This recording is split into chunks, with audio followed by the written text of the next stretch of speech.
Sir पहली बात तो ये है कि ये इतना हल्का मुद्दा नहीं है कि कोई भी प्रशासन को जब मन में आए उठ के चल के तोड़ने निकल पड़े जी। लोगों के घर हैं जी, 400 से ज़्यादा परिवार रहते हैं, 1000-1500 लोग रहते हैं, तो ये एक सब लोगों को प्रभावित करने वाला बड़ा कदम है जी।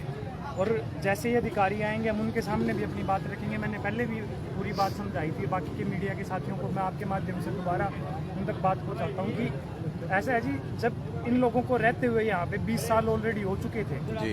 तब किसी ने जो है ये ज़मीन HSVP को बेची थी जी। HSVP ने उस वक्त बिना सोचे समझे या बिना कब्जा वगैरह देखे ज़मीन ले ली। उसके बाद इनके अलॉटमेंट करी गई 100 से 110 बंदों को। जी। जब कब्जा देने की बात आई तो HSVP ने बात कबूली थी कि हम कब्जा नहीं दे सकते, ऑलरेडी लोग रहते हैं जी। और ये कहा था कि जो बाकी 100-110 लोग थे कि आप अपने पैसे वापस ले जाओ और उनकी अलॉटमेंट कैंसिल कर दी थी। उनमें से 4 बंदे ऐसे थे जिन्होंने अपने पैसे वापस नहीं लिए। उन्होंने हिसार कोर्ट में HSVP के ऊपर केस किया। जी। HSVP का मेरे को सुनने में आया है, जो लोगों ने मेरे को अभी बताया है कि HSVP ने इस केस को ज़्यादा डिफेंड नहीं किया, जिस वजह से जो है ये फैसला महावीर वाला उनके पक्ष में हो गया। जी। उसके बाद इन्होंने civil contempt petition high court में डाली कि जो डिस्ट्रिक्ट कोर्ट है उसके फैसले को लागू किया जाए।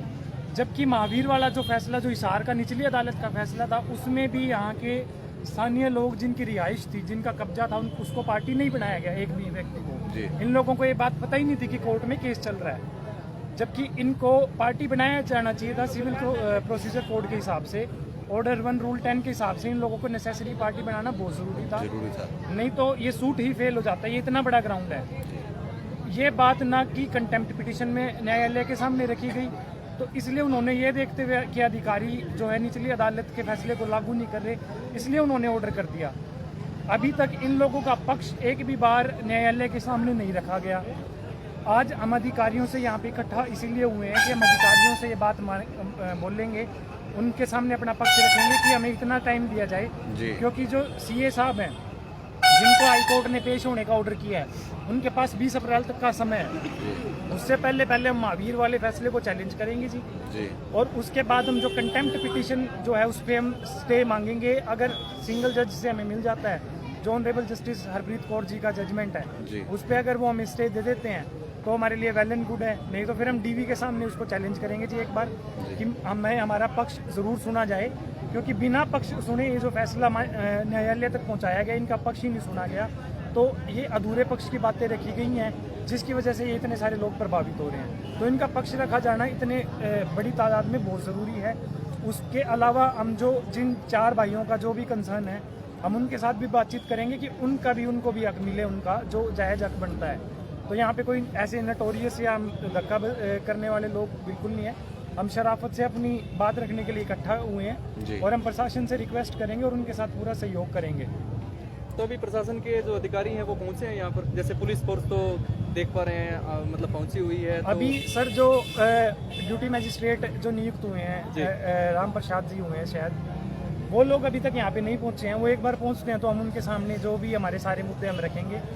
इवन कि सुप्रीम कोर्ट का भी जजमेंट है, ऐसे नहीं है। 1986 का सुप्रीम कोर्ट ने रिट पिटीशन डिस्पोज ऑफ करी थी, ये कहते हुए कि जो यहाँ पे लोग पोजेशन में बैठे हुए हैं उनकी पोजेशन के साथ छेड़छाड़ ना करी जाए, क्योंकि लंबे समय से रहते हुए आ रहे हैं। तो हमारे ग्राउंड काफ़ी स्ट्रॉन्ग है और हमें पूरी उम्मीद है, क्योंकि अभी तक तो न्यायालय के सामने बात रखी नहीं गई है, तो हम बात रखते हैं तो हमें कोई ना कोई रिलीफ न्यायालय ज़रूर देगा, ये हमें पूरा विश्वास है। तो सारा मुद्दा है ये बेसिकली बात ऊपर तक ना पहुंच पाने का, ज़्यादा बड़ी बात है इसमें। ऐसा नहीं है कि ये लोग गलत हैं या वो लोग गलत हैं, आपस में बात जो है सही तरीके से रखी नहीं गई है।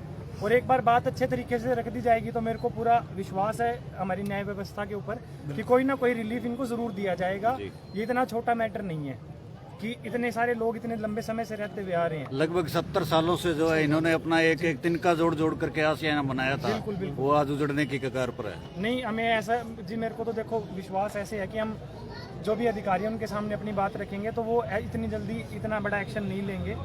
बाकी हम उनसे पूरी रिक्वेस्ट करेंगे जी, CM साहब से भी हम अपना ज्ञापन वगैरह उनको पहुँचा रहे हैं। और ऐसा मेरे को लगता नहीं है कि इतने अंधा हो कि इस देश की व्यवस्था चलेगी कि इतने लोगों के साथ इतना बड़ा अन्याय किया जाए। ये हमें विश्वास, हम शालीनता से अपनी बात रखेंगे तो मेरे को विश्वास है कि वो ज़रूर मानेंगे और हमें इतना समय तो ज़रूर देंगे कि हम न्यायालय तक अपनी बात रख सकें। कुल मिलाकर आपका कहना है कि कोर्ट में जो मामला चल रहा है वो वन साइडेड जा रहा है कहीं ना कहीं वन फेवर के साइडेड जा हिसाब रहा से जी है ऐसा जी, वन साइडेड जा रहा है क्योंकि देखो यहाँ पे यूं नहीं है कि सारे पीएचडी होल्डर्स या बहुत पढ़े लिखे लोग हैं, रोजी रोजगार कमाने वाले लोग हैं, तो नॉर्मल पढ़े लिखे बंदे को भी कानून के दाव पेच इतने नहीं समझ में आते, ये लोगों का तो वास्ता ही नहीं रहा। जी तो ऐसी ही बात है कि उन तक इनको पार्टी बनाया जाना चाहिए था, जो नहीं बनाया गया है, तो इनकी बात तो रखी नहीं ना गई थी, रखी जाएगी तो मेरे को ज़रूर लगता है क्योंकि सुप्रीम कोर्ट के जजमेंट्स हैं इन बातों के ऊपर, इतने लंबे कब्जे वाले लोगों को नहीं छेड़ा जाना चाहिए। जी हाँ जी, बहुत बहुत धन्यवाद आपका। ठीक है, थैंक यू।